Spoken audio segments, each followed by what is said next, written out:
Aujourd'hui, on va essayer de monter ce carburateur PZ30B à la place du carburateur PZ27 qui est installé sur le XLR. Il est un peu particulier, on va l'établir, je vous montre comment ça fonctionne.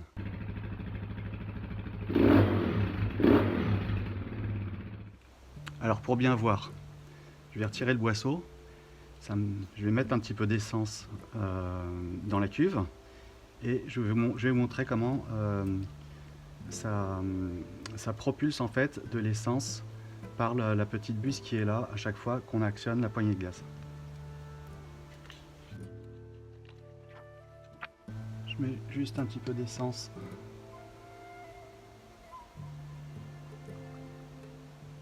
Ici, on a un câble, ici, qui s'attache ici, et qu'on va actionner quand on va accélérer.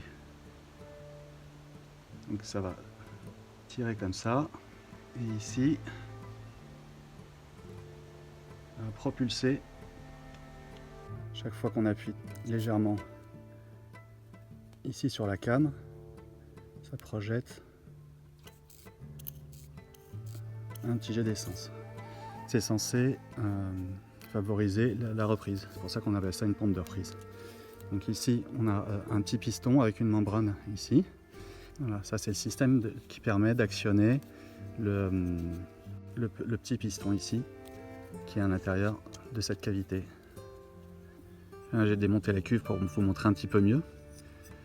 Donc ici, il y a le piston, ici la petite membrane, et ça remonte par cet orifice.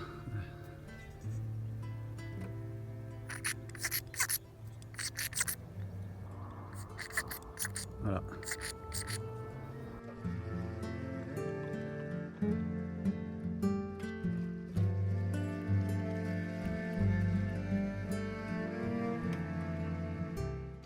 Voilà, le carburateur est remonté.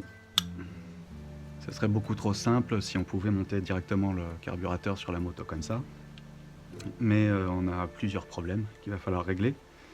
Le plus important, en fait, ça va être d'adapter le manchon de boîte à air, ça c'est un manchon de boîte à air d'origine, sur le carburateur. On voit bien ici que c'est pas le même diamètre. Donc on va utiliser la même méthode que j'ai utilisée pour monter le carburateur PWK il y a quelques années sur la moto. Voilà, avec ce système. C'est un tube ici en inox que j'ai adapté, j'ai découpé le manchon d'origine et j'ai mis un tube en inox dedans et un réducteur en silicone par dessus. Donc ça c'est celui que j'avais pour le PWK, c'est encore trop petit, donc j'en ai un autre ici qui va pouvoir monter à la place. Et là, avec un peu de chance, ça va se monter comme ça. Voilà. Un autre problème va se poser à nous, que j'ai déjà identifié, mais pour ça je vais démonter l'arrière de la moto et je vous monte directement sur la moto.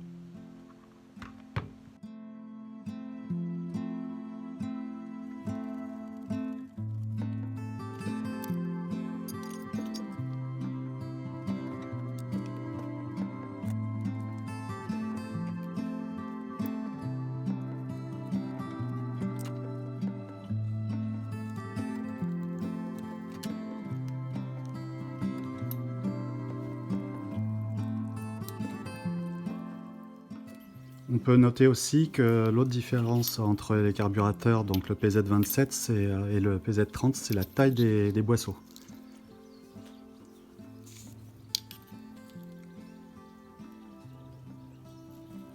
PZ27 2191, PZ30B 2384. Alors je vais installer ce câble d'accélérateur. Comme on peut le voir, alors ça c'est la partie qui va à la poignée, hein, rien de spécial. Ici, Il y a un dispositif qui permet de dédoubler. Et en fait, ça part d'un côté au boisseau et de l'autre à la pompe de reprise.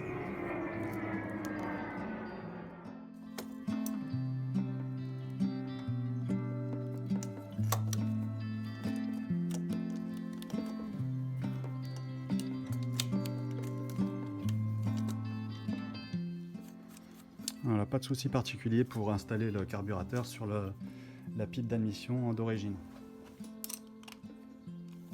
On voit que la vis de réglage de la pompe de reprise est en contact avec le cadre.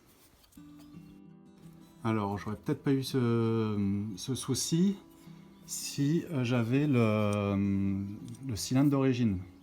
Ce qu'il faut savoir, c'est que là, j'ai le moteur, c'est le moteur en 223 qui est 1,5 cm plus haut que celui d'origine. Donc si c'était 1,5 cm plus bas, peut-être que j'aurais pas ce souci de vis qui touche le cadre. Donc il faudra qu'on trouve un moyen de régler ce problème en réduisant la vis de réglage ou réduisant la longueur de la canne. On va voir ce qu'on pourra faire. Pour l'instant, là, je vais juste remonter le boisseau. Je vais pas m'occuper du filtre à air tout de suite et je vais juste voir si ça démarre.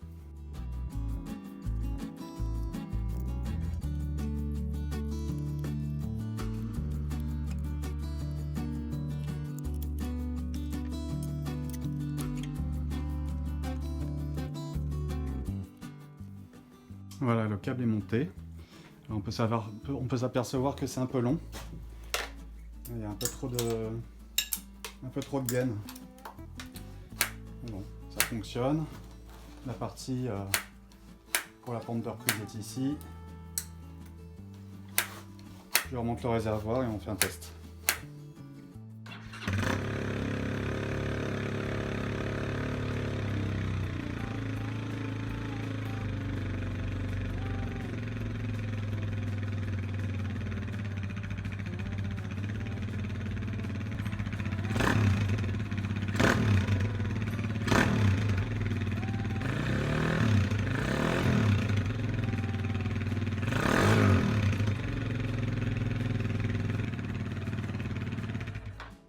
Ça tourne pas mal, maintenant il va falloir régler les problèmes.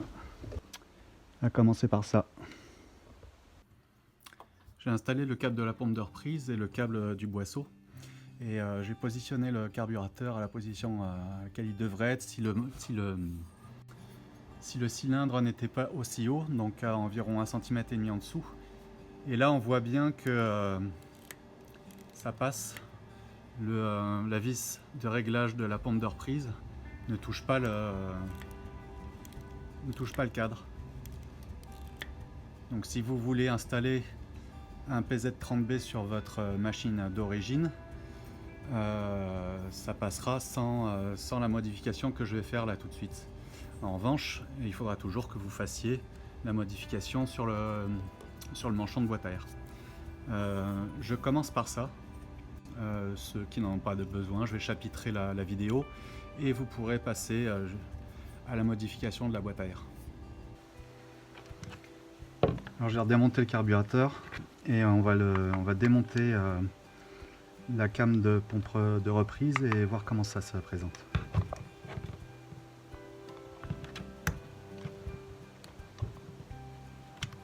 Donc là on a une platine qui sert de support pour le câble.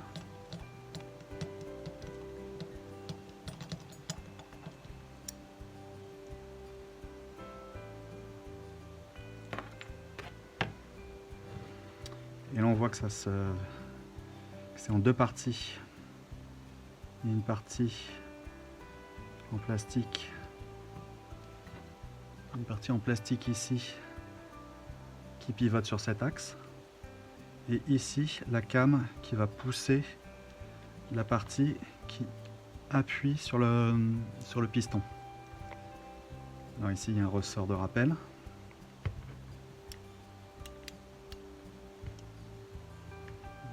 Tout retirer un bloc. Voilà. Donc ici la came et ici le poussoir. Voilà, ça pousse sur le piston avec cette partie plate. Et ici la partie réglage.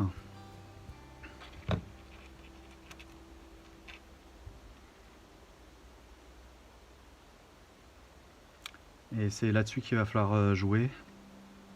Je vais essayer de raccourcir cette partie-là pour éviter que ça ne touche le cadre. Et dedans, visiblement, il y a un ressort. Parce qu'ici, au fur et à mesure que je dévisse, ça sort.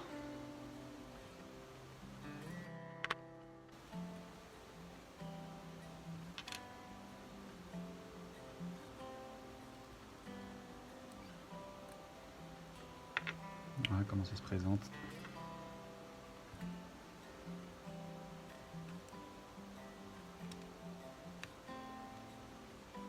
Un poussoir de réglage, un écrou et un contre-écrou. Alors ici j'ai retiré le contre-écrou. Ça me permet de voir que j'ai pas mal de réglages. Donc je peux réduire la vis en remplaçant cet écrou par un écrou freiné. Donc ça me permet de gagner peut-être 3 mm.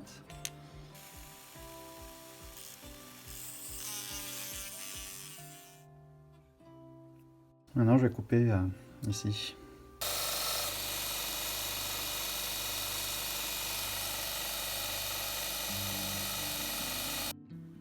Voilà, j'ai récupéré un réglage, mais 3 mm plus bas.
On voit que ça touche encore.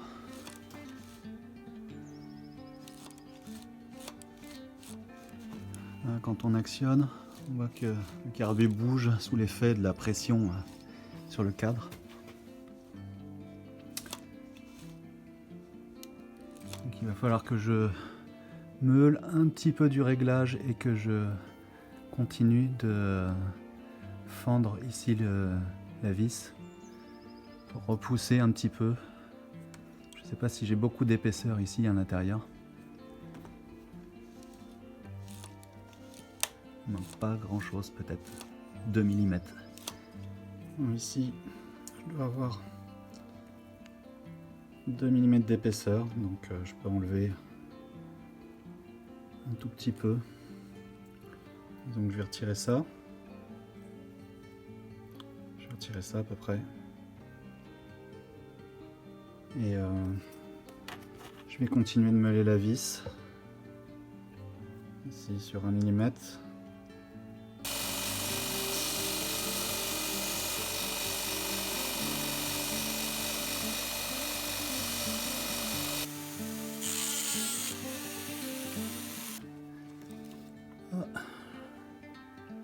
Et là, c'est bon.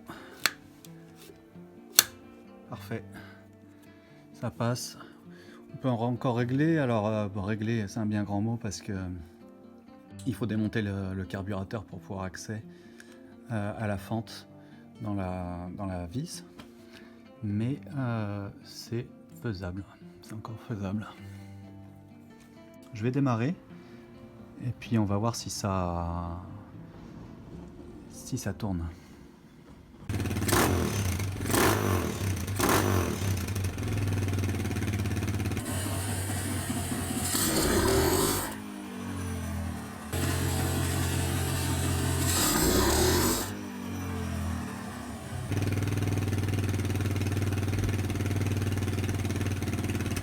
Alors là, je vais démonter le montage que j'avais fait pour le PWK pour pouvoir récupérer dedans le tube en inox.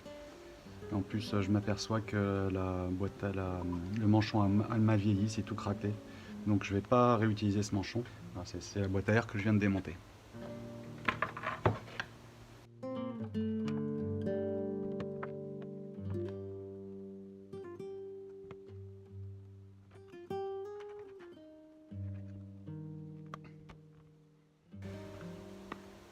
Maintenant, il va falloir copier ça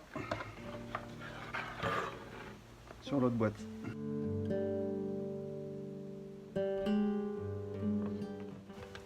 Voilà, donc j'ai fait mes repères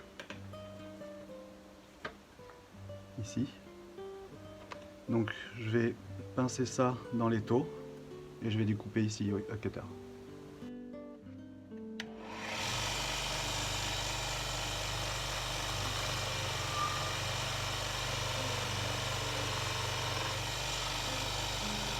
Voilà, il m'a fallu un petit peu de temps pour entrer le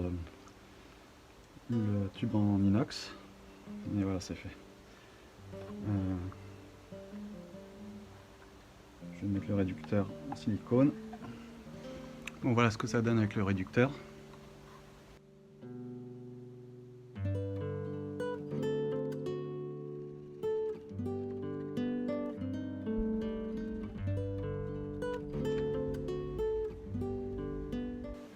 Là, je suis en train de retirer la colle de contact qui est dans la jointure du manchon de boîte à air.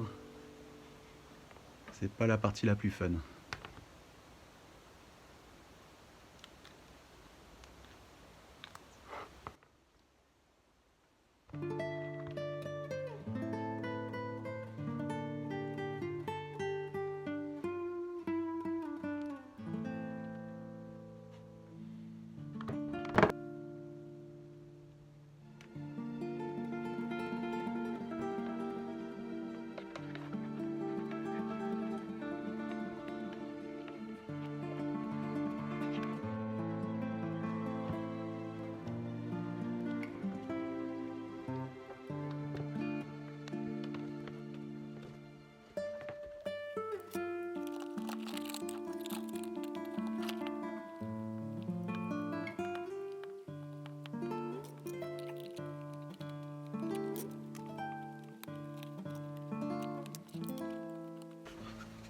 J'en profite pour remercier Damien qui m'a imprimé ce petit bouchon en 3D. Voilà, il se reconnaîtra. C'est un bouchon qui se met ici, en lieu et place du résonateur d'origine que je supprime systématiquement. Il prend de la place et l'efficacité est vraiment pas prouvée.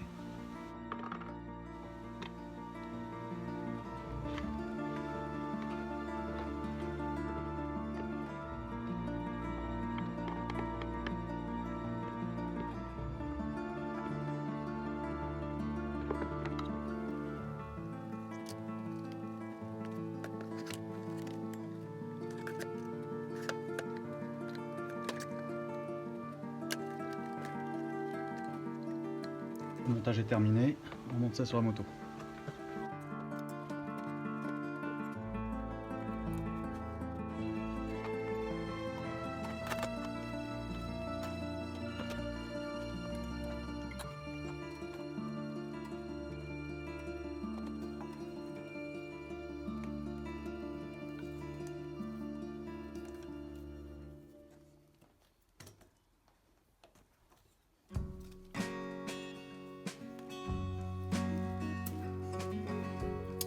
Ce câble là, il faudra que je le raccourcisse. Mais pour les tests, ça ira, c'est parce que ça fonctionne. Alors voilà, tout est remonté. Tout n'est pas serré, mais ça me permet quand même de vous montrer. La première chose qui me plaît pas, c'est que, si on va le voir, c'est que ici, l'amortisseur touche le manchon. Voilà, ici.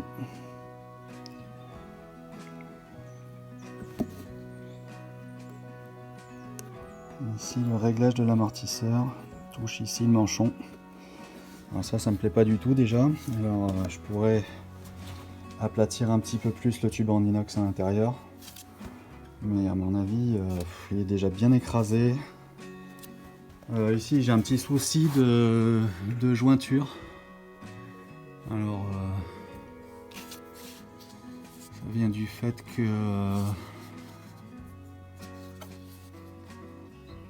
le carbu n'est pas droit par rapport au manchon.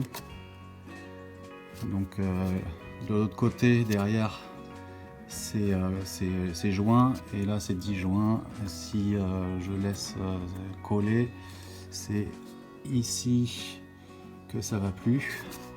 Donc en fait on a un problème d'alignement. Et par curiosité, j'ai quand même envie d'aller faire un petit tour. Donc voilà, je vais quand même tester ça.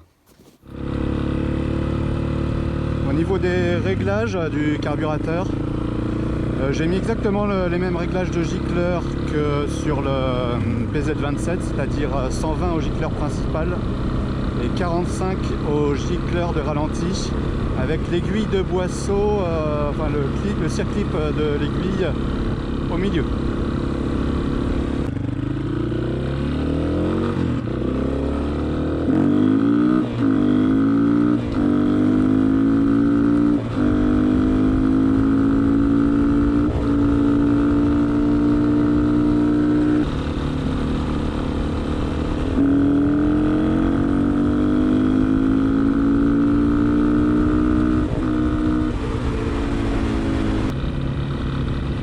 Je suis sur une route plate, en troisième, à 40 km/h.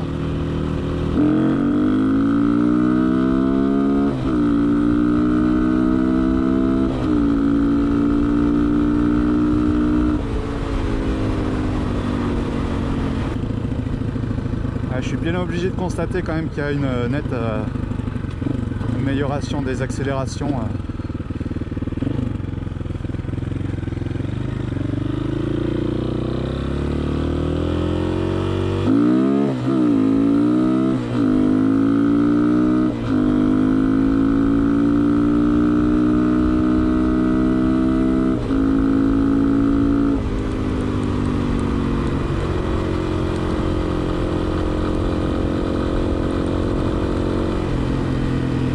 Mais bon, je peux pas laisser ça comme ça.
quatrième.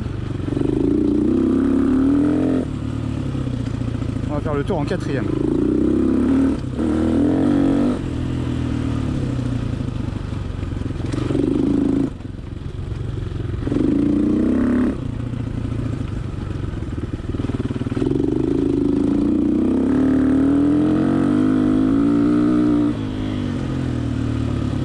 En quatrième.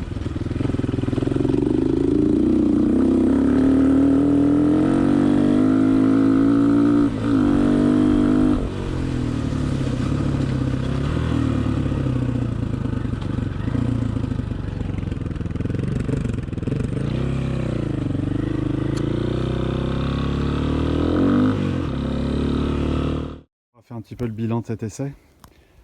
De toute évidence, les reprises sont meilleures, les accélérations sont meilleures. J'ai même trouvé que les hauts régimes étaient favorisés aussi. En revanche, voilà, pour moi, c'est pas viable en l'état. Je vais redémonter parce que c'est vraiment pas bien aligné. En plus, j'ai constaté ici que le câble vient un peu toucher le réservoir. Ça demanderait plus de recherche et développement, on va dire, pour que ce soit vraiment efficace. Voilà, l'alignement est pas comme je veux. Ici, ça passe pas bien. Bref, je redémonte tout et je remonte la boîte à air d'origine. Enfin le manchon d'origine et le PZ27. Et puis j'attends dans vos commentaires toutes vos idées. Lorsque j'aurai terminé de remonter l'ancien carburateur, je m'occuperai de l'amortisseur arrière. Donc n'hésitez pas à vous abonner si vous voulez suivre l'aventure. A bientôt!